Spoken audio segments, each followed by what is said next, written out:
அந்த கற்பலகைகளை ஆமென் மோசே மூலியமாய் ஆண்டவர் இஸ்ரவேல் ஜனங்களுக்கு கொடுத்த அந்த கமாண்ட்மெண்ட்ஸ், அந்த 10 கட்டளைகளையும் 613 நியாய பிரமாணங்களையும் கற்பனைகளையும் அவர்கள் பெற்றுக்கொள்ளுகிறதற்கு முன்பாக எகிப்திலே 420 வருடம் சுமார் அடிமைகளாய் வாழ்ந்து கொண்டு வந்தார்கள்.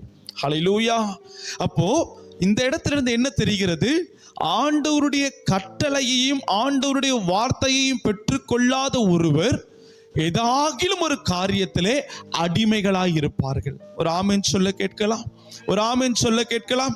இன்றைக்கு கர்த்தருடைய பிள்ளைகள் நம்ம ஆண்டவருடைய கட்டளைகளை பெற்றுக்கொள்ளவில்லை என்று சொன்னால், ஆண்டவருடைய உபதேசங்களை நாம் சகித்துக் கொள்ளவில்லை என்று சொன்னால், ஆண்டவருடைய கற்பனைகளையும் கட்டளைகளையும் நாம் கடைபிடிக்கவில்லை என்று சொன்னால், இஸ்ரவேல் ஜனங்கள் எப்படி அந்த வசனங்களை பெற்றுக்கொள்ளுகிறதற்கு முன்பாக அடிமைகளாய் வாழ்ந்தார்களோ, அதே போல எனது அருமையான சபையே, உலகத்தில் உள்ள ஒவ்வொரு கிறிஸ்துவர்களும் கர்த்தருடைய வார்த்தையை பெற்றுக்கொள்ளுகிறதற்கு முன்பாக அவர்கள் அடிமைத்தனத்திலே இருப்பார்கள். ஒரு ஆமென் சொல்ல கேட்கலாம்.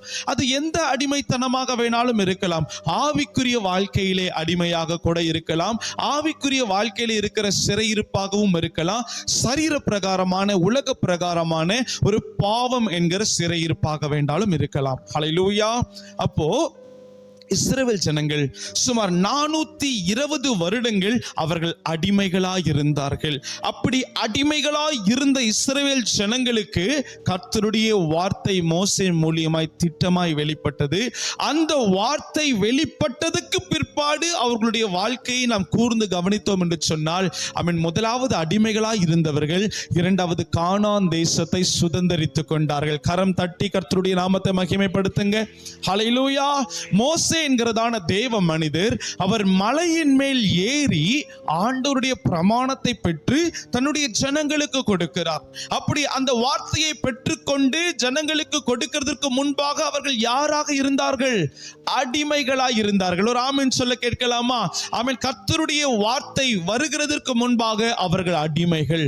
ஆனால் கர்த்தருடைய வார்த்தை ஆமென் வந்ததற்கு பிற்பாடு அவர்கள் யாராக இருக்கிறார்கள்? அவர் கானான் தேசத்தை சுதந்தரித்துக் கொள்ள ஒரு கர்த்தருடைய பிள்ளைகளாய் இருக்கிறார்கள். அல்லேலூயா.